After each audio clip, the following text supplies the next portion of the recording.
আসসালামু আলাইকুম। এখন দেখবেন সংবাদ শিরোনাম। শেখ হাসিনার মানবতা বিরোধী মামলার রায় ঘোষণার তারিখ নির্ধারণকাল, নাশকতার ঘটনায় সতর্ক আইনশৃঙ্খলা বাহিনী, দলগুলোর মতভেদের ফায়দা লুটবে পতিত আওয়ামী লীগ।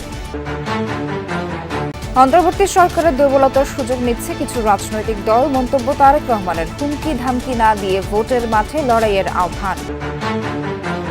রোববারের মধ্যে 5 দফা দাবি মানতে জামায়াত ও সমমনাদের আলটিমেটাম, শত বাধা দিলেও গণভোট হবে বলছেন এনসিপি নেতারা। আন্ডারওয়ার্ল্ডের দ্বন্দ্বে আদালতপাড়ায় খুন হন মামুন, জানালো পুলিশ। কিলিং মিশনের 2 শুটার সহ 5 জন গ্রেফতার।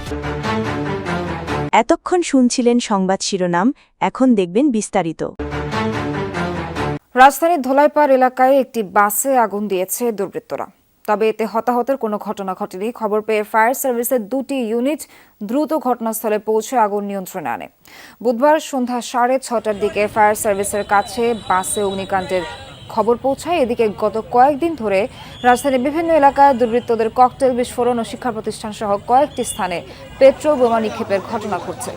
এমন পরিস্থিতিতে কার্যক্রম নিষিদ্ধ আওয়ামী লীগের 13 নভেম্বর লকডাউন কর্মসূচি ঘোষণাকে কেন্দ্র করে নিরাপত্তা ব্যবস্থা জোরদার করেছে প্রশাসন। ঢাকা ও আশপাশের জেলায় বিজিবি মোতায়েন করা হয়েছে। রাজধানীর বিভিন্ন গুরুত্বপূর্ণ স্থানে পুলিশের পাশাপাশি র্যাব ও বিজিবি সদস্যদেরও দায়িত্ব পালন করতে দেখা গেছে।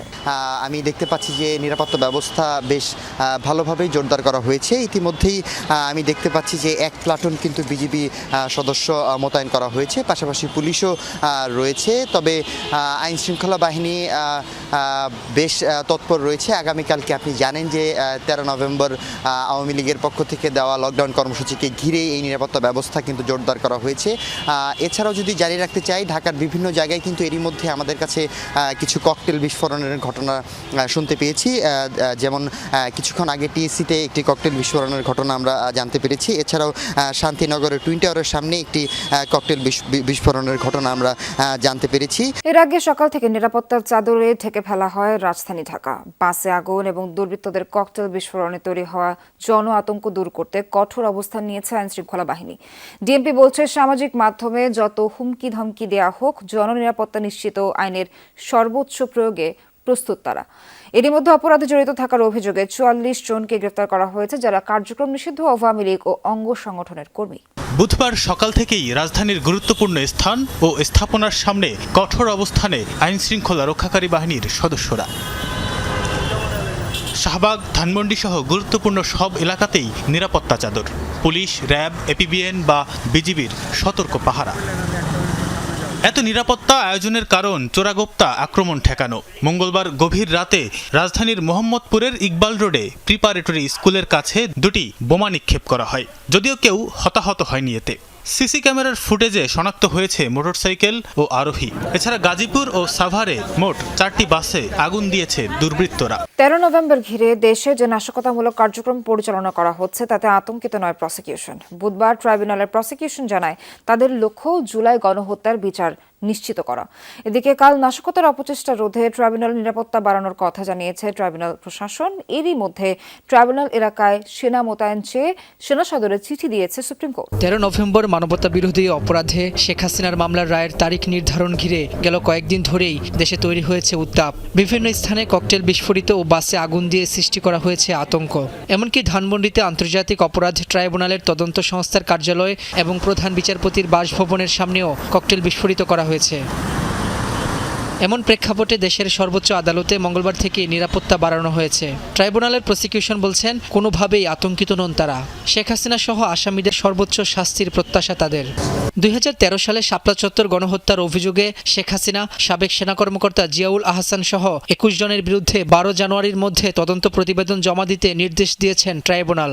এছাড়া রংপুরে জুলাই শহীদ আবু সাইদ হত্যা মামলা ও চানখারপুলে 6 জনকে হত্যা মামলায় সাক্ষ্য গ্রহণ অনুষ্ঠিত হয়। তবে এদিন সাক্ষী উপস্থিত না হওয়ায় আশুলিয়ায় 6 মরদেহ পোড়ানোর মামলার সাক্ষ্য গ্রহণ অনুষ্ঠিত হয়নি।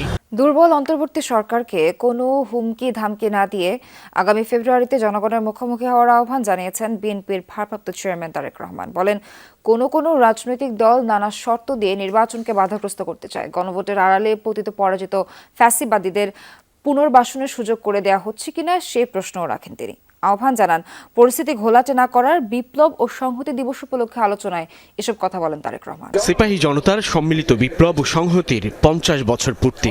1975 সালের ঐতিহাসিক সেই 7 নভেম্বরকে স্মরণ করে চীন মৈত্রী সম্মেলন কেন্দ্রে বিএনপির এই আলোচনা সভায় আমন্ত্রিত অতিথি হিসেবে যোগ দেন জামায়াত ইসলামী সহ অন্যান্য রাজনৈতিক দলের নেতারা। এই যে একটা সম্পদ তৈরি হয়েছে, অপ্রয়োজনীয় সম্পদ, এটা কোনো প্রয়োজন ছিল না। সভায় প্রধান অতিথি হিসেবে বিএনপির ভারপ্রাপ্ত চেয়ারম্যান তারেক রহমান দীর্ঘ বক্তব্য দেন, যে বক্তব্যের পুরোটা জুড়ে ছিল সমসাময়িক রাজনীতি আর জন আকাঙ্ক্ষার বাস্তবায়ন ভাবনা।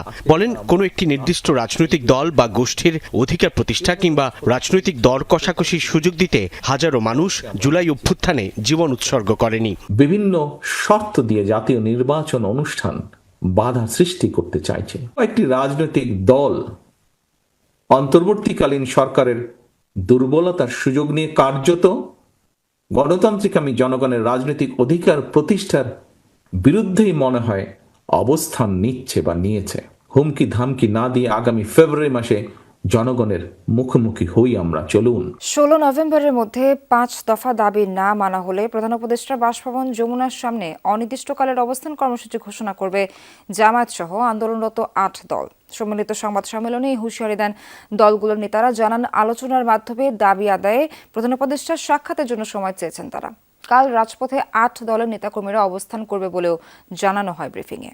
জুলাই সনদের আইনি ভিত্তি দিতে আদেশ জারি এবং চলতি মাসেই গণভোট সহ 5 দফা দাবিতে মঙ্গলবার রাজধানীতে সমাবেশ করে জামায়াত ইসলামী, ইসলামী আন্দোলন সহ 8 দল। সমাবেশে পরবর্তী কর্মসূচি ঘোষণা না করলেও বুধবার জরুরি বৈঠকে বসে দলগুলো।